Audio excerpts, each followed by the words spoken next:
Damn, this game is already 2 years old. 2 whole years.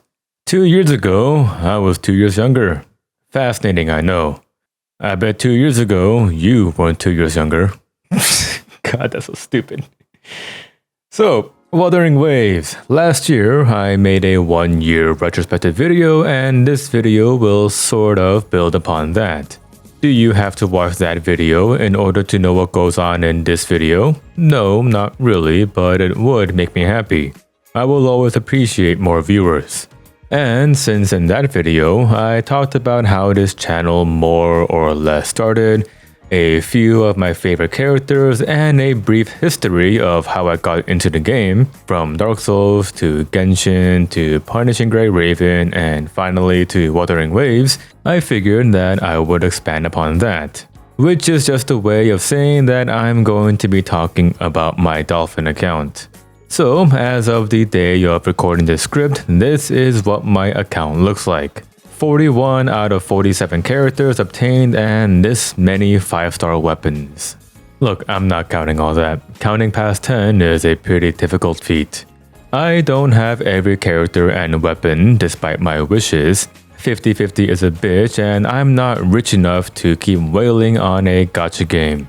Case in point, I really like Luke and Sigrika and their gameplay. But I've been hitting mid-70s for pity when pulling for every character I've gotten recently, and I've only won like 2 or 3 50-50s in the past 15 or so 5-star characters that I've gotten. At least the weapon banner is guaranteed. It's been 2 years and I am still grateful for this fact. That's even better than Kuro Games' other title, Punishing Grey Raven, where I didn't get A2 Spear like 4 times in a row. Then again, PGR has a guaranteed character banner at either 80 or 120 pity, depending on which banner you pull on, and the weapon banner guarantees you a 6-star weapon at 30 pity.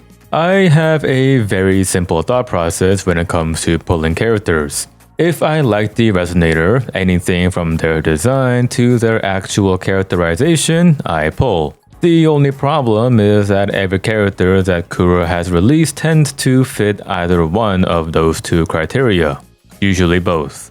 They've nailed character designs consistently for a long time now, and even if a character's design doesn't activate my neurons or anything, their actual characterization is enough to make me want to pull. That or their gameplay.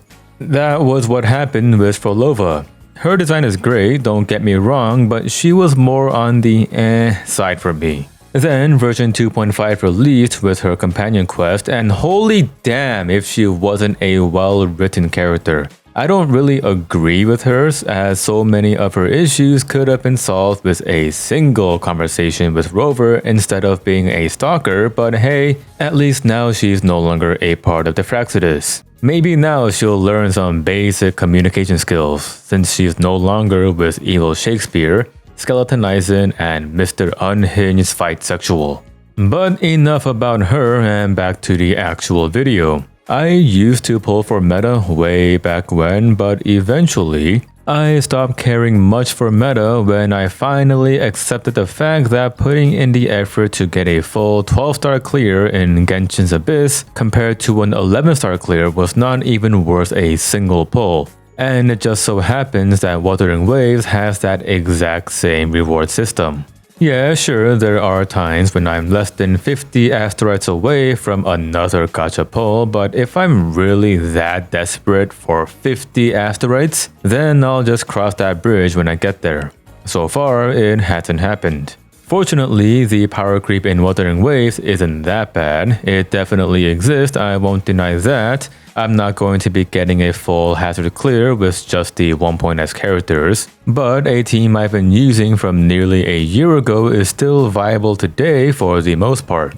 But enough about that, and onto my account review. I've never done one of these before, so I'm just going to wing it.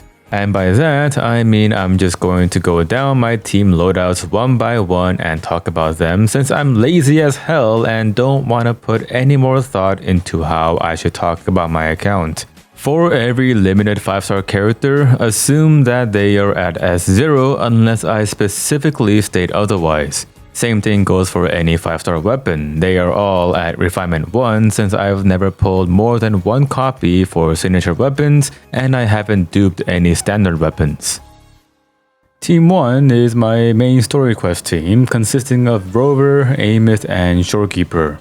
I usually have Rover here somewhere because it is a personal peeve of mine whenever the game swaps out the character on screen for Rover just for a short cutscene or a bit of dialogue. The other two teammates tend to be the latest two characters that were released, such as Chisa and Linné at the beginning of version 3, then Linné and Mornier during the second half of 3.0. Ever since Amos released, however, and after I played through version 3.1, it's been Rover, Amos, and Shorekeeper. There is practically no synergy at all, but for general stuff, it is sufficient enough. Rover does decent damage, and Amos is one of the strongest DPSs at the moment, and Shorekeeper is there for the heals and buffs. It's also a nice happy family with Rover and Shorekeeper being the parents and Amos literally being Rover's adopted daughter, and nobody can convince me otherwise. I primarily use Arrow Rover because that feels the most comfortable for me to play out of all three elements. And while I don't need the extra healing since Shorekeeper does that and more, I just like the moveset for Arrow Rover. His ass in his academy outfit is still flat as hell. I don't know why they made it flat. They have the model for default Rover. They could have just copy and pasted that shit instead of making it look like a loaf of bread that failed to rise properly. Amos, I'm still trying to min-max her a little more, but unfortunately the game disagrees. Even so, she has a good enough crit ratio along with her signature, Everbright Polestar, and her forte is maxed out. With the exception of the intro skill, and that'll be the case for nearly every character going forward, so I'm going to stop mentioning it. Her Echo set is the Trailblazing Star set with a crit rate main stat sigillum with double crit substats. She has enough crit rate that I could use a crit damage main stat sigillum, but I've been getting terrible luck with those substat rolls, so this is the best that I've got for now. The one-cost echoes also have a double crit subline even if the numbers are on the lower end, such as this Geospider, 12.6 crit damage and 6.3 crit rate. Those are quite literally the lowest numbers I could have gotten for both stats. As for the 3-cost echoes, once again RNG is not being kind to me.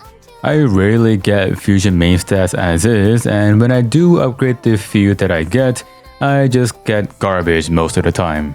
Kind of like what Aleph 1 is going to be once we actually meet the asshole and turn him into an echo for our personal use just for existing and making Amos sacrifice herself. And no, the Gundam variant does not count. If we can turn a god into a gun in Destiny, we can turn a cosmic being into a Pokemon in this game. Amos had one of the greatest stories and characterizations that I've seen in a game in a long time. She is a goddamned hero. She willingly sacrificed herself twice, knowing both times that there was a tiny chance for survival. And all of that was for Rover's sake. She would burn the world to the ground if it meant that Rover would be happy. And if it would make our daughter happy, I would join her. I was so hoping that she would join us in our journey throughout the MSQ during the 3.3 after story, but then she said she wanted to finish school first. Just shot me through the heart with that line. And yes, I bought her bike skin and the Little Savior accessory for the bike. 1, the Little Savior is cute as hell, and 2, I will proudly show off my daughter to the world. Shorekeeper. Ever since I learned that she has a guaranteed crit with her unique intro skill back in like early 2.1, I have not touched her stats since then. And since then, she's been sitting at a comfy 229.8 ER and 221.6 crit damage. I could work on her some more, but I haven't really had trouble clearing endgame content, so it's fine for now. If I get to the point where I can't clear the tower because I was short by like 5 seconds, then I'll work on her crit damage and ER some more. She has her signature weapon, the Stellar Symphony, and her forte is at 97996. Yes, I know that her unique intro's damage scales off of the intro skill level, but like I said, I will get to it when I get to it. If Amos is the canonical daughter, then Shorekeeper is the closest thing we have to a canonical wife. Yes, she's an AI, but she has a physical body and can interact with everyone and everything. While Rover is out and about, Shorekeeper remains on the Black Shores, constantly supporting us through the Black Shores technology and whatnot, and is always willing to welcome us back home with open arms. When I saw her butterfly land on our shoulder during the Septima finale, I had the same reaction that I did when I watched Avengers Endgame during the scene when Sam said, "On your left," to Steve. And after that, she joins us on a little vacation to Jesus Cafe where she has the most introvert dialogue of all time. I genuinely had secondhand embarrassment from watching these two interact. Team 2 is my fuck this, I'm too lazy to try, Zani go delete that enemy team. This team really only works because I have Zani at S6, but even before I got her to S6, she still deleted things at S4 with Phoebe support. With her signature weapon, Zani has a crit ratio of 67 by 277 with 129 ER, and her crit rate gets bumped up to 87% with the Eternal Radiance set buff. Add in the crit rate boost from Shorekeeper's Liberation and she goes up to like 99% crit rate, and she still manages to not crit sometimes. I swear to God, if your crit rate is not 100%, then it is 50% when it matters. Phoebe has her signature weapon, Luminous Hymn, with 193 ER and a 93 by 227 crit ratio. Her Echo set is the Moonlit Cloud set, which ironically I only farmed after getting Zani to S6 when she needed it the least. Up until then, Phoebe was using the Eternal Radiance set back from when I first farmed it when I pulled her over a year ago. And even with that, instead of the Moonlit Cloud set, Zani was doing more than enough damage at S4 to clear content. Like I said, if I'm too lazy to try any more than I feel like in the Tower or Whimpering Waste or whatever, I just pull this team out. Shorekeeper keeps Zani alive during her burst phase, Phoebe builds up Zani's meter and debuffs the enemy Spectral Res by 10% with her outro, and Zani just chunks away at the enemy's HP with her Liberation. She can also just spam her counter so long as she has some meter during her Liberation, making her nigh unkillable, though that definitely bites me in the ass sometimes because I just spam the skill button without thinking and end up mistiming it and end up getting smacked by the boss. God, I love Zani. Her voice, her design, her personality, her voice, her charge blade-like weapon, her voice, her outfit, both the default office worker and the casual skin, her voice, the fact that she puts little hats on her horns when she sleeps, her voice. A part of me wishes that she would just punch everything to death during her Liberation, just full-on Dio that shit with the entire time motif and everything. Her signature weapon is a pair of gauntlets for fuck's sake. She even does this during her companion quest when she fights Talos. She plants her sword shield into the ground and just starts throwing hands. If I'm feeling a little lazier and want a little more team DPS, then I will swap out Phoebe with Yuno. Granted, I'll be missing out on the 10% Spectral Shred, but Yuno gives a whopping 50% heavy attack amplification with her outro. And I won't be getting stonewalled by an enemy with Spectral Resistance. And before you mention Quick Swap, yes, I know that a Quick Swap Zani team lets her do more damage than a standard rotation. However, here's my counter argument to that. I don't care much for Quick Swap, despite both knowing about it and having learned how to use it. Maybe in the future, I'll care enough and learn how to use it to its fullest extent in order to wring out the most DPS from my teams. But going out of my way to optimize Quick Swap just for a bit of extra damage is not something that really appeals to me. And as I mentioned in a few previous videos, getting a full 12-star clear of the Hazard Tower or getting triple S in Whimpering Waste doesn't matter much to me, as the only thing I'll be missing out on are a few asteroids. And this isn't me shitting on Quickswap or saying that it's bad for the game or anything. If you like Quickswap and enjoy the playstyle that it brings, then cool. I'm happy for you and for the fact that you're having fun. But it is not something that I personally enjoy. Team 3 is Carlota, Tauchi, and Shorekeeper. If Amos's Echo Set RNG was not being kind to me, then Carlota's Echo Set is absolute hell. I've had better luck farming Dragon Fangs in FGO than I've had trying to farm a good Echo Set for Carlota. Whenever I've built the latest character I've gotten to a decent degree, like how Hiyuki is right now, I tend to spend the rest of that patch or half patch on getting better echoes for Carlota. And this has been going on ever since I got her back in version 2.0 over a whole ass year ago. And she's still sitting at 68 by 267. And this is with her signature, The Last Dance. Without it, that crit damage number would be below 200. God, RNG is a bitch sometimes. Tauchi is here because she's a fantastic free-to-play support for Carlota. Why don't I have JG even though she's the premium support?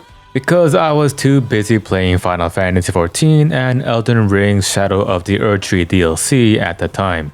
By the time I got back into Wuthering Waves, I only had a few days left before Shorekeeper's banner ended. Anyway, back to Tauchi. She's only level 80 instead of 90, but honestly, she doesn't need to be any higher. I just need her high enough to survive more than one hit and have enough ER to be comfortable in the team rotation. Her outro gives a solid 38% buff to skill damage, which is what Carlota's damage will be doing with her Crystal Winchester. Her weapon is a maxed out Discord, but it is only at rank 4 instead of 5 because the gacha likes to give me practically everything except Discords. Her Echo set is the Moonlight Cloud set with a focus on ER because I want her to use her ult as much as possible in order to get her outro bar to fill up as soon as possible. Her parry also gives you the Rock Steady Shield buff, which are those 3 rotating rocks around your character if you ever used her. This gives you a neat little 15% defense buff, and if you think that 15% is negligible, I'm sorry, but you are just wrong. I get that this isn't Dark Souls or Elden Ring, but that 15% adds up. And unlike a Souls game where you can just chug Estus, your healing only comes around once per rotation with just one character. So taking 15% less damage for an entire team's rotation, primarily for your main DPS, stacks up a lot. It also gives you a shield if you hit enemies right after the parry. This is incredibly helpful for Carlota because the timing on using all 4 of her shots during her ultimate is pretty tight. And if you get hit and flinch during the animation of any of those shots, you still use one of those 4 bullets, but you will not get the damage, which is a pretty significant DPS loss. The same applies when you animation cancel the shot in order to dodge an incoming attack. So having a shield so that you can just hyper armor through the enemy attacks during the entire ultimate combo is really nice. I still can't believe that Carlota was the only Glacial unit released in over a year. In the time between Carlota and Hiyuki, we've gotten a Zyna team, a Cardisia/Aero Erosion team, an Echo skill damage team with Frolova and Galbrena, an entire new region with 3 whole patches after that. This honestly reminded me of Genshin, well, back when I played, when I had to wait so long for a rerun of Eula and Shenhe. They were both severely power crept by that point, but I just wanted them because I like the characters. Anyway, my Carlota team has been taken over by my Hiyuki team, but since my progress in the left tower is carried by Carlota and Tauchi alone, I figured that I will talk about them just a little bit. Team 4 is my Aero Erosion team and is a team I use whenever there is an aero weakness in the tower. Released all the way back in version 2.4, which was just about 11 months ago, give or take. Cardisia is still one of the top DPSs in the game, and it's not like Carlota's case where there hasn't been another character of that same element being released, quite the opposite in fact. Not including Sigrika since she's a 3.0 character. Yuno was released back in 2.6, Chuiyuan back in 2.8, And not only are they both arrow characters, but at the time of writing the script, they're tier 0.5 and 0 respectively on Pridwin for the tower. To this day, I don't think I learned Cardassia's optimal rotation when in her Fleur-de-Lis form.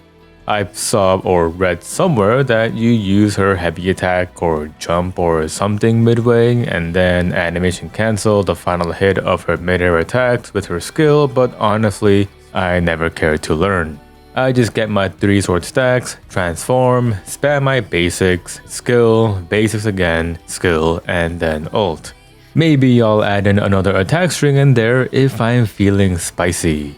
I tend to forget that she scales off of HP and that her Fleur-de-Lis form begins with half health. So I'm always like, oh shit, I'm at half health whenever I hear her injured voice line. Then I look down at my health bar and see that I still have like 23,000 HP remaining, and it all comes back after I use her ultimate to split the goddamn ocean in two. With the exception of one of her forecast echoes, she has a double crit line on all of her substats, and I'm not really feeling up for farming Nightmare Kelpie again, even if it does fold like wet paper. That 19.8 crit damage is one of the few high rolls that I've ever gotten, and with Cardassia having 47k HP with her signature weapon, 116 ER and an 83 by 232 crit ratio, I'm pretty satisfied with her stats. She can kill things quickly enough, and that is more than enough for me. Giacona, I honestly don't remember the exact reason why I pulled for her, but I'm pretty sure that the red hair was a part of the reason. That and she had a great introduction at the start of 2.3. Seriously, that smug face exists in my head and just pops up randomly throughout the day and never fails to lift my mood a little bit. Also, the fact that she's a bard but her weapon is a freaking gun is hilarious. Imagine walking up to a street performer and then you walk away without tipping and then they pull out a Glock. Sadly, I don't have her signature weapon, so I slapped on Static Mist instead and it's been working fine. That extra 12.8 ER pushes her to 135, and that 10% attack buff for the incoming character is pretty nice. A free 10% attack buff is a free 10% attack buff just for having the weapon equipped. And if you think about it, using her ultimate during combat is actually pretty funny. Imagine you're fighting someone and then they just perform the Shadow Clone Jutsu and begin a flash mob, complete with a set of instruments and a vocalist. The amount of mindfuckery that will go through everyone's head during that fight should just inflict a debuff that lets your next hit do a critical or something. Chisa, I still have hopes that she will have a major role in the Lihai Roy arc of the story, or at least the Ashinohara part. There's no way she was introduced with so many setups and foreshadows only for the writers to not do anything with her. That will be an incredible underutilization of Chekhov's gun. She's got her signature weapon, Kumokiri, which brings her up to a nice 75 by 282 ratio with 116.8 ER. She has the 3-piece set effect from the Thread of Severed Fate and the 2-piece effect from Havoc Eclipse, and her entire forte is maxed out. When I heard that she was going to be a negative status focused character, I was really excited since one of my favorite playstyles in games is using dots. Don't get me wrong, seeing big number on screen is great, but there is something just so satisfying about seeing your target's health bars slowly and continuously deplete and knowing that you caused it. I mentioned it before, but one of my favorite teams to run in Pokemon is a Sandstorm/Poison team, with Tyranitar setting up Sandstorm and others like Nidoking and Gliscor applying Toxic and/or Toxic Spikes. And my favorite team back when I played Honkai Star Rail was the Kafka Dot team, though that was during early Penacony before I got E6 Acheron to just stomp through the game. Though I do know that Dot kind of came back with some new character. I say new, but this was months ago, with a newish character. Even in Elden Ring, my favorite playstyle is to inflict both poison and rot onto a boss and just watching that HP bar slowly trickle down while I just stand aside and do nothing. Okay, so between the time of me initially writing the script and me finally getting off my ass to record this damn thing, there was an entire section of this video of me talking about the lack of negative status characters in the game. Mind you, this was before the Hiyuki and Dania drip marketing was released, and if there were leaks about them, I didn't know because I stopped looking at leaks after Daya in Genshin. But during that period of time of me procrastinating, Hiyuki came and went and Dania just released like yesterday. So my entire spiel of not having negative status characters in the game is kind of moot. That being said, there really hasn't been any character that's been focused on dot damage after Chisa's release, as it seems that the primary mechanic for Lahai Roi is Toon Break. And even with a dot focused team, Phoebe, Chiokona, Chisa, the DPS is nowhere close to even clearing the tower with a single star. God, I hope that dot becomes an actual mechanic. Give me a character that can inflict Elden Ring Scarlet Rot or Poison from Dark Souls 2 specifically. That game had the most dangerous poison status out of all the titles, and I loved it even if I died to it a lot. Honestly, the reason why I even made that dot video was because this Chisa portion was beginning to drag on in the script, so I branched it out to a different Google document and it ended up turning into a 23-minute video.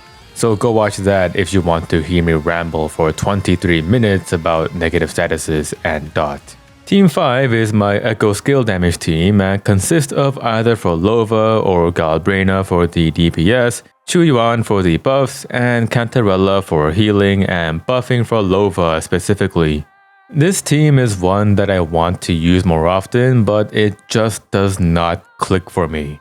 The DPS is definitely high as I'm getting double less rings in whimpering ways without even trying that much, so maybe that's actually a sign that I'm playing this team and rotation properly. Galbrina is one of those characters for me that, you know that meme of that monkey having that neuron activation?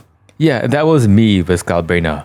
I'm a sucker for a nice stomach and back, and Galbrinas are tier fucking 0. In terms of just pure character design, Galbrina is fighting for that number 1 spot with Zani. Both have white hair and sharp eyes, though Zani's is a bit more droopy since she's running solely off of caffeine at this point. I can relate.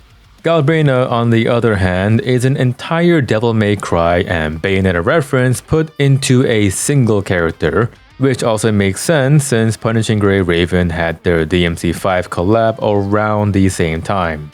She also breakdances in the middle of her attack string and god, just the way her back arches is just... I love playing Galbrina because her entire kit is just pure, unadulterated fun. She dances around whatever poor bastard is your target while constantly shooting them with her guns. And speaking of her guns, her pistols also act as shotguns for some fucking reason, like how that's not how firearms work unless she has a second set of pistols, and is flashy as hell during her animations. Also, did you know that she signs a literal blood pact with us in lieu of giving us a bullet condensed from her own blood? Goddamn, she's great. And her smile with the literal finger heart at the end of the 2.7 MSQ just melted my heart. Moving on to her stats, her crit ratio could be a bit better as it's sitting at 62 by 289, and that's with her signature Lux and Umbra, which I am 99.9% sure is a reference to Dante's guns, Ebony and Ivory, giving a 48.6 crit damage boost. But honestly, I already have double crit lines on all of her substats and I'm not going to be testing RNG for better crit stats, much less more double crit lines. Chuyuan is a guy I got just because the blind swordsman archetype will always be a badass archetype. Blind fighters in media are always badass, just look at Toph. He also just appeared randomly in the Renacida finale, brought Scar to a standstill, gave us the MacGuffin, and left. At the time, I didn't really like the fact that he was pretty much a Deus Ex character, but now that I've had time to think on it, it's not that bad. Scar was a high-value prisoner who escaped, so of course Jinzo would send someone who isn't just some random NPC schmuck to bring him in. Chuyuan failed, of course, but he succeeded in bringing the lantern to Rover to push back the Dark Tide, which was a much greater threat at the time. Doesn't mean he isn't a Deus Ex character, he still is one. In terms of gameplay, this man is just overfarming for all of his post-attack animations. He leans on a stalk of bamboo and plays his wind instrument, which I don't know the name of. He listens to his surroundings to auto-counter most attacks, and drinks his medicine mid-combat, which I am pretty sure is not medicine. That's like Rock Lee versus Kimimaro levels of bullshit, except Chuyuan doesn't ask for a timeout to drink, and the enemy doesn't care that he needs his medicine. Not that it matters, since he just auto-counters the fucking world with the exception of a boss ultimate. I don't have his signature, which is a shame since I primarily use him as an echo skill damage buffer, which is honestly his primary role, and his signature gives a 20% buff to that with his intro skill. Even so, he tends to have Emerald of Genesis whenever Sanhua or Rover isn't using it, which brings him up to a solid 125 ER with a 65 by 241 crit ratio. If the enemy or boss or whatever has resistance to fusion damage, then I swap out Galbrina with Frolova, and Frolova, okay, I already clowned on her in the intro, so I won't do it here. But seriously, anyone who didn't go into that 2.5 MSQ without thinking that she's going to die at the end is delusional. Her entire design is based on a Higambana for fuck's sake, which symbolizes the afterlife, death, and goodbyes. I know that she's pretty much immortal, and that she has a mutation that prevents her from aging, and that she can literally regrow organs, but even though she can regrow organs and heal from fatal injuries, she can't heal heartbreak. Okay, I swear I'm done clowning on her. I like her, I genuinely do. Her companion quest is one of the best written stories in the game, in my opinion. It's just that, if she just wasn't so emotionally stunted, which I understand why she is, she could have solved so much during 1.0. Her signature weapon gives her a nice 24% crit rate boost, bringing her crit ratio up to 68.5 by 256.4. I'm pretty sure the weapon name, Lethean Elegy, is it Elegy or Elegy? I'm pretty sure it's Elegy. It's one of those words that I've always read but I've never said out loud. It is based off the river Lethe from Greek mythology, which is a river in the underworld that wipes your memories if you bathe in it, or touch it. Fitting, since Rover might as well have swam in the damn thing since he decided to begin New Game Plus. To this day, I don't know if there's a difference in her ultimate if she have more purple or red notes upon activation. I've been defaulting to having more purple notes since it's faster to get than red notes.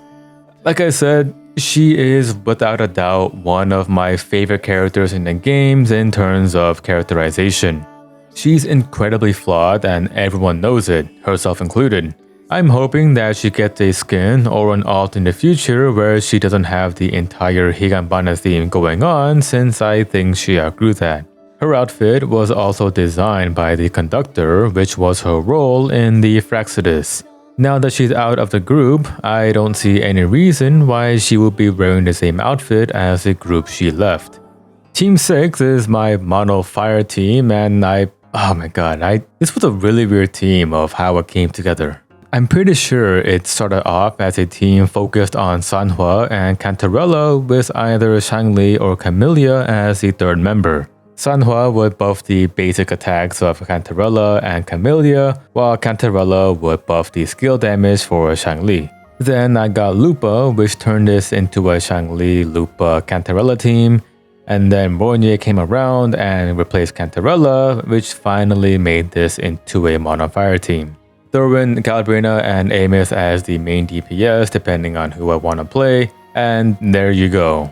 Sometimes I'll just bring this team out in the overworld for general stuff since those stupid elemental crystals are region locked in Huanglong. It'd be the funniest shit ever if Kuro just throws some of those crystals into Whimpering Waste and the Hazard Tower again, matching the elements that get the damage buffs. for like all of 3 seconds. Then I'm pretty sure most of the community will be pissed, myself included. As I've already talked about both Amos and Godbrina in length, I'll talk about Shangli. With her signature weapon, she's sitting at a comfortable 126.8 ER and a 70 by 240 crit ratio. Her combat style is a bit dated, which isn't surprising seeing as she was released back in version 1.1, but that doesn't mean she can't clear content. The Mono Fire team of Lupa and Mornier is arguably one of her best teams. Lupa is a fantastic support with her 20% fusion damage buff with her outro, and an additional 20% if you're fighting a boss with a Mono Fusion team, while also giving a stacking 6% attack buff with every intro skill. There's Mornier with the fucking 25% all damage amplification, a 20% defense buff to the entire team, and increases everyone's resistance to interruption. That last part is a very nice add-on as I've been knocked out of Shangli's enhanced heavy attack so many goddamn times. If you're an older player and have Brand, he's also great as he is essentially her dedicated support with the fusion damage and skill damage buff with his outro, while also providing healing. But sadly, I do not have him since I lost the 50-50. Alternatively again, Cantarella, Tauchi, and Lumi, while not dedicated supports, can still help her out with their skill damage outro buff. Future Plum Onigiri here, I haven't tested it, but just looking at Denia's passives and outro, I am pretty sure she can swap in as the team buffer. However, with all of that, her damage output can't rival Godbrina or Amos's numbers even in the same team. But that doesn't matter as Shangli is still as beautiful as the day I got her. And again, no, I'm not going to learn how to play a quick swap team. I don't care if that's how she has the most DPS. Aside from the aforementioned reasons during the designing portion, my brain is not capable of braining enough to keep multiple timers in my head for which character has their shit off of cooldown. I can barely keep track of my OGCDs in Final Fantasy XIV, and that is with the timers on screen at all times. No way in hell I can do that without a visible timer. Lupa. Lupa was one of those characters where I knew I would get her the moment she appeared. Great design, red hair, one of the very few characters that have visible scars on their bodies, a great back, and I swear, if her outfit was any tighter, it would not be able to contain her thighs and ass. Her smiles are top tier, both the combat/feral one and the happy one she gives us during that one scene when she drags us along after our first match. She also has a ton of references in her design. To start, her name Lupa is the same name as the wolf that raised Romulus and Remus, the founders of Rome. The same wolf motif is shown with her wolf tail and ears she gets with a full forte, and the fiery wolf head that appears during her ultimate. Her weapon is straight up Gaybold from Fate. Look at these two side by side and tell me that they are not sister weapons. And speaking of weapons, her signature, Wildfire Mark, is basically Malekith's Black Blade. It's even got the red flames that are the same color of the Destined Death effect. Sadly, this is one of the signature weapons that I could not get. I was completely out of pulls after getting Cardithea and her weapon, and I had to scrounge up whatever I could to just barely get Lupa. Then during her rerun, I tried to get Wildfire Mark again, but that was during 2.7 when both Godbrina and Chuiyuan were out, and I spent all of my pulls on Godbrina and her weapon. And then her second rerun during 3.1 had Amos and her signature, and yeah, every time I wanted to pull for Wildfire Mark, the other banners just took precedence. Even so, I have her with Lustrous Razor, giving her 142 ER and a crit ratio of 62 by 212.4. In terms of personal damage, she won't be doing anything crazy, but she's a support unit first and foremost before she's a main DPS. That being said, if there's ever a down patch with Lupa on rerun, or if we get some sort of weapon selector, I'm picking Wildfire Mark. That shit gives a 24% fusion buff to the entire team at just rank 1 for 30 whole seconds. Imagine having Elden Ring's Terra Magica for your entire team, except you can take more than 3 steps in any direction. Borgne. I'm pretty sure that Borgne was designed as a DPS in the initial phases, but then became a healer at the last moment since that would have made Amos the second fusion DPS back to back. There is no way in hell that you have a character shooting an orbital laser only to have it tickle the boss. I say that, but there's also Zhongli, one of the strongest characters in Genshin, who summons a fuck off meteor, and he's a shielder. Her story quest was a nice little break from the save the world aspect of the game, at least until we had to stop a falling satellite and until we subsequently entered 3.1 and that happened. Even so, her dream of putting stars in the underground sky was a touching moment, and I honestly enjoyed it a lot more than I was expecting, especially after my thoughts on the initial launch of 3.0. Also, her weapons act as a wireless charging spot for her legs. And speaking of her prosthetics, I know that in real life, people have to clean them regularly, both the prosthetic itself and the limb. I wonder if her legs are also detachable like regular ones. And how far up do they go? Don't look at me like that, I know you had that same thought. Team 7 is Augusta, Yuno, and Lene. If you took Rome and turned it into an anime girl, you get Augusta. Her name is a reference to Augustus, the founder of the goddamn Roman Empire. She has a lot of themes based on the sun, which was a huge thing in Rome, from the color of her hair, the sun-shaped crown that she has, and she even puts up a freaking sun in the sky during her ultimate. She's dressed in bronze armor and a toga. Her position in Septimon is the equivalent of the Emperor, and her accent, holy moly, maybe it's just because I practically live my entire life in the US, but hearing an accent that I don't hear often just tickles my brain in a nice way. Augusta is also one of the characters whose signature weapon I don't have, much to my displeasure. Just look at this thing. The highest base attack stat out of all 5-star weapons, I think, but the lowest crit rate stat. But that doesn't mean much when you still get a 12% attack increase, a 20% heavy attack increase for 15 seconds, and a 7.2% defense ignore with heavy attacks that stacks up to 5 times for a total of 36% defense ignore. My Augusta is already hitting for like 180k on the final hit of her orange ult, 120k on the purple ult, and 164k with the Griffin with Yuno's outro buff and Verdant Summit, which is Jiyan's signature weapon. Those numbers will be around 200k with her signature if my shitty 2-second mental math means anything. Even so, Augusta is probably one of my best built characters, and one of the few characters that has a double crit line on every echo, bringing her up to a nice 71.3 by 280.8 crit ratio with 126.8 ER. And since I was even luckier to get 2 Augustas in a single temple, she is at S1, which gives her a 2x stacking 15% crit damage buff, bringing her to 310.8 crit damage. Man, I love Augusta, both in terms of gameplay and lore. A sword of that size should not be moving so quickly, and yet Augusta is doing fucking flips while holding that big ass sword with her goddamn leg. She has a relatively weak forte according to lore. She can generate and manipulate a magnetic field within a 10-meter radius, which is how she has all of those blades attached to her main sword.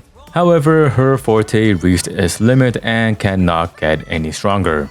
In the words of her medical examiner, her forte offers little more than minor support in combat and might, at best, be described as unremarkable. For someone like her to stand out in the Aegon, that's about as likely as the sun rising at midnight. Pure fantasy. And then she becomes the champion of the Aegon and the goddamned ruler of Septimont. And if her gameplay accurately reflects her lore, she can move so fast when using her forte that the world comes to a stop for 7 seconds. Literally Dio and She can also walk on water during the time stop. On an ending note, that look she gives us during her MSQ lives rent-free in my head. You know for a fact that someone at Kuro pushed the idea of her liberation to start with a close-up of her feet playing with a ball, and someone else gave it the green light. That same designer also pushed for her feet being so prevalent in her animations, and that also got a green light. Yuno is the thematic opposite of Augusta, a fiery and spunky attitude compared to Augusta's calm and collected personality, blue hair tied into twin tails instead of Augusta's red, free-flowing hair. Her weapon is a giant bow that doubles as a chakram in comparison to Augusta's longsword that doubles as a massive greatsword. Thematic ties to the moon instead of the sun, and her tattoo mark is on her foot while Augusta's is on her hand. Her signature weapon, which I have, Moongator Sigil, does nearly the exact same thing as Augusta's, which I don't have. A 12% attack increase, a 20% buff to her primary damage source, Liberation, and a 5x stacking 7.2% defense ignore. With her weapon's innate 36% crit rate, Yuno has a crit ratio of 77.8 by 262 with 110 AR. I know Yuno isn't really meant for DPS since her main roles are healing and buffs. That, however, doesn't stop her from dropping in and shooting a magical arrow powered by the moon itself with her feet and hitting for like 240k. Sub DPS my ass. With those numbers, she could be a main DPS, and I would use her as a main DPS if her basic attack animations did not consist of just 3 moves in total. I won't lie, when I first saw her appearance, I didn't think much of her, having dismissed her as a classic tsundere archetype character. It didn't help that my initial thought of her was Ishtar from Fate Grand Order, but in Wuthering Waves, Twin Tails, Sun, rides on a big-ass thing that acts as a bow, and while Yuno grabs the concept of the moon and turns that shit into an arrow, Ishtar does the exact same thing but with fucking Venus. But I quickly grew to like her. It should have been expected since Kuro Games is pretty good at making characters more than a mere archetype. Though her story did bring up a lore question for me. The reason why Rover wiped his memories was to have a fresh start to figure out a way to stop the lament. Yuno couldn't see any future where the Dark Tide, which to my understanding is an aspect of the lament, so she used her forte to create a new future to stop the Dark Tide from swallowing all of Renacita and Septimont. So, I wonder if all of the bad end futures that Yuno saw were also the exact same bad ends that the Tethys system theorized. And if Yuno was only able to create a new possible future due to Rover wiping his memories, or if Rover wiping his memories was one of the possible futures that Yuno created. Questions for later that I may or may not look into. I'm not a lore guy. Seeing Lene next to Augusta and Yuno reminds me of those isekai/transmigration anime where some high schooler ends up in some medieval fantasy setting, especially when her weapon is a gun of all things. I had mixed feelings about Lene. On one hand, she's the classic Gyaru archetype, which I quite like. The easygoing, bubbly personality tends to be a breath of fresh air when you're busy saving the world all the time. On the other hand, her drip marketing and the first time we see her depicts her as a much more cold and ruthless assassin, which was then thrown off when we bump into her. Quite literally, in fact, since she rams into us with her bike. I initially thought her happy personality was an act to try and blend in and keep suspicions off of her.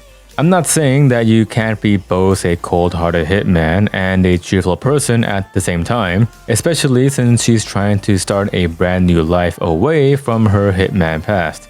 And to be honest, I'm quite happy with the character we got. She's a joy to play as she skates around while shooting lasers and throws paint grenades, literally adding color to the world when before all she knew was the blacks and whites of her old life. And her having dyed her hair is visual storytelling to show that she's not the same person anymore, which is such a great design choice. She also uses her experience of meeting Rover in combat as she rams into your target with her bike in her animations. There isn't much to not like about her kit. With her signature weapon, Spectrum Blaster, she gives a 24% attack buff for 30 seconds. Her Pact of Neon Light Leap gives another 15% attack boost for the incoming character, with an additional boost based off of their Toon Break stat. Using Hyvatia before swapping out gives another 10% all attribute damage bonus, and her outro gives another 15% all damage amp plus a 25% liberation damage buff.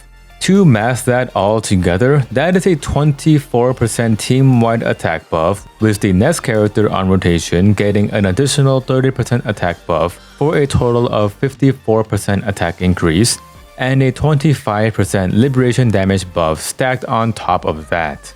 If the liberation damage buff stacks with the 25% all damage amp, that's 40%. So a 54% attack increase and a potential 40% liberation attack increase. And this isn't even mentioning the additional attack buff the character gets from their Toon Break stat. There is no other character in the game that buffs your team to that degree while also dealing a shit ton of DPS.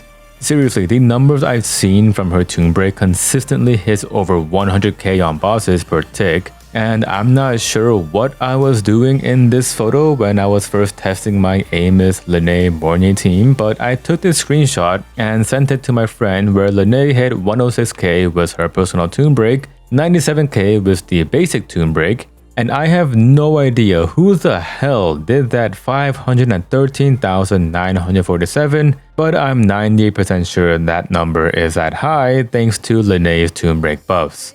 Kurop, do you want to drastically power creep your game? Because this is how you power creep your game. Team 8, Jesus fucking Christ, I want to be done already. Team 8 is my latest team of Hiyuki, Lene, and Chisa. Thankfully, I already talked about Lene and Chisa, so all that's left is Hiyuki. Come on, there was no way that people weren't going to pull for her. The first Glacial character in over a year, has a katana, a literal Ice Queen archetype character, massive tracts of land, and is a Miko Shrine Maiden character. Even though I will never say no to a katana character cause they're always just so goddamn cool, oh my god, he's so goddamn cool! having seen the other versions of her in different timelines, God, I wish the other versions were playable. The Yankee/gang leader with the baseball bat and the Baiken looking one with the Nodachi just speaks to me. The Yankee one more so than the Nodachi. Honestly, what events must have occurred for Hiyuki to become a gang leader from the same school as Chisa? They have the same outfit. The cutscene where Hiyuki stops Denia would have gone a lot differently if she had used a bat instead of a katana. Instead of cutting away a future, she would have just broken bones. And Nodachi users are just cooler katana users. See Alpha from Punishing Grey Raven, Acheron from Honkai Star Rail, and motherfucking Sephiroth from Final Fantasy. I absolutely love the concept of Suzu. It kind of reminded me of the Kaioken during the Saiyan saga, where using a power beyond the character's normal capabilities came with major drawbacks. For Goku and Kaioken, it was literally breaking his body apart to the point where he could not move properly, and a slap on the back from Yajirobe caused him immense pain. For Hiyuki, she's cutting away her possible futures for the sake of granting wishes. Maybe it's just me, but a power-up with a significant drawback will always be more interesting than just a normal power-up. With her signature, Hiyuki's crit ratio is sitting at 67.9 by 272 and 126.8 ER. As for her core gameplay loop, think of it this way. Every single stereotype about katana users in anime and media condensed into a single character. And it is absolutely fantastic. Hiyuki is just anime the character but hot woman, and I'm all for it. Jesus fucking Christ, 19 pages and 8,800 words, and I'm finally done talking about the main themes. That's pretty much what people talk about when doing an account review, right? What else is there to talk about in the script that's already probably over an hour long? Fucking right. How about my favorite characters that I haven't talked about yet? Favorite character, Cantarella. And no, not because of her massive jellyfish. Well, not just because of her massive jellyfish. I already talked about why I like her so much in my 1-year video and the video where I talk about every character up to 2.8, so this is more or less going to be a repeat of that. I purposely didn't talk about her earlier, even though she was a member of the Frolova/Chueyuan team, and that's because I wanted to talk about her here in her own segment. Cantarella is such a fantastically written character. One of the best written characters in the game, in my opinion, right up there with Frolova. When we first learn of her, it's in a relatively negative light since what we mainly hear of her and the Thessalias come from the rival family, the Montellis. Carlotta even tells us that she will break into the Thessalian manor if we needed help at the start of 2.2. Then, when we meet Cantarella, she is extremely polite with us, though that could have just been an act. She offers us tea, which given the trailer of her having poisoned 2 people, it wouldn't be surprising if some players didn't accept it. However, if you do accept the tea, she has a genuine smile on her face for a brief moment, which is such a small detail that's only there for a second or so. Then, throughout the entire 2.2 MSQ, we learn so much about her and just how selfless and caring she is. To start, she gave up the power of her second awakening, which is something that we've only seen one other character achieve, Jinxi, so that Imperator could fight back against Leviathan a little longer. Basically tells Leviathan to fuck off with the indomitable human will. She packed us lunch during the MSQ, scolded Cardithea to get her ass in gear but in an encouraging way, and made sure that our fight with Fleur-de-Lis would not be interrupted even though she was already weakened.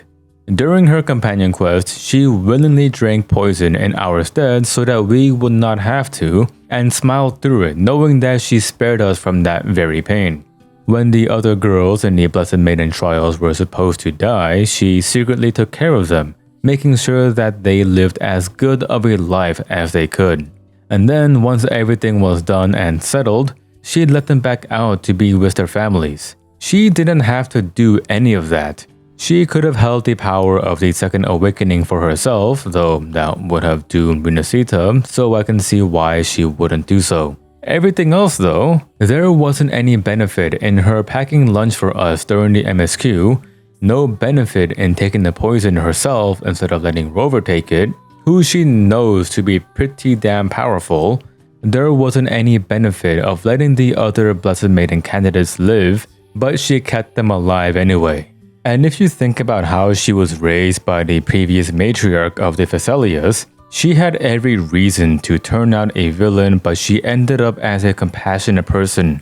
God, she is just a fantastic character. And at the end of her companion quest, which if you haven't done, what are you waiting for, go do it, she literally offers us to be her consort. As any Elden Ring player would know, especially those who did Ronnie's questline, a consort is the same thing as a marriage partner. But then Kuro blueballs us with the "I was joking" line, like bro. Now you might be asking, if Cantarella is my favorite character, why is she not at S6? Why is Zani at S6 instead? To start, when I originally began writing the script, she was at S4 because that was what I got her up to on her initial banner just about a year ago.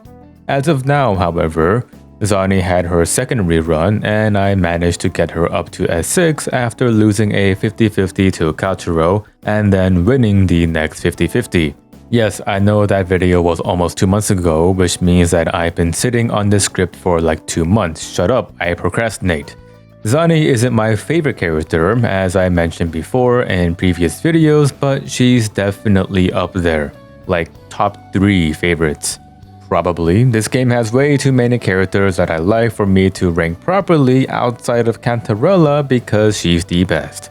For a single character's combat loop, however, Zani is definitely number 1 for me, and I will admit that her parry plays a pretty big part in that. There is just something so satisfying about seeing a boss unleash their big attack and just saying no to it. I don't think there's a single attack that she can't parry.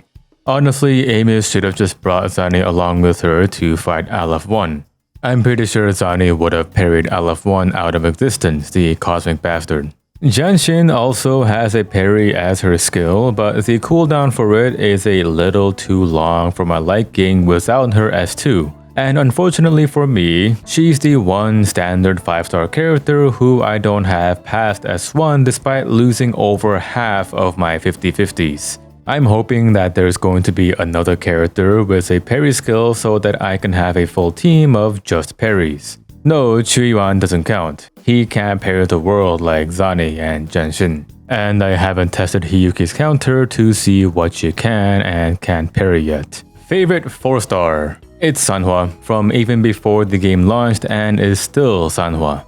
Will probably stay Sanhua until end of service because Kuro seems to be allergic to adding more 4-stars. The last time we got one was Buling at 2.8, and before that was Yohu at version 1.3. Both were added at the final patch of an expansion, so at this rate, the next 4-star that we get will be at the end of version 3. Sanhua is one of those characters that despite getting very little screen time, she just stuck out. Part of it was due to her monochrome aesthetic, part of it was her animations, and part of it was the calm and cool personality that she has. She's also the blind swordsman archetype, though she can technically see since her forte is on her eye, which lets her see the world through frequencies.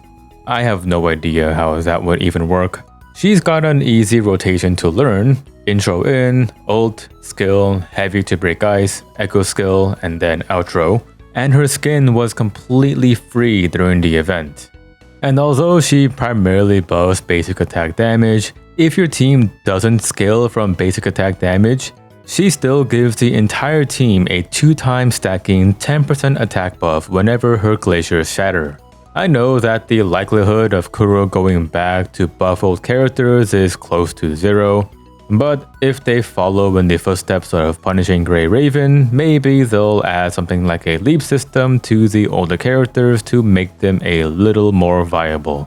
To those of you who never play PGR and don't know what the leap system is, it's basically a buff system that added new skills and passives to older characters. It would depend on the character, but generally, the leap characters would have stronger attacks, new and flashier animations, and makes their rotations feel smoother. This also brings them in line with the meta at the time. Obviously, this wouldn't make them tier 0 characters or anything, but if you didn't have the latest premium meta team with every member at SSS and a fully resonance memory set, the leap character would be a solid substitute instead. Look, I already made a video talking about potential buffs, so if you want to hear about that, go there instead.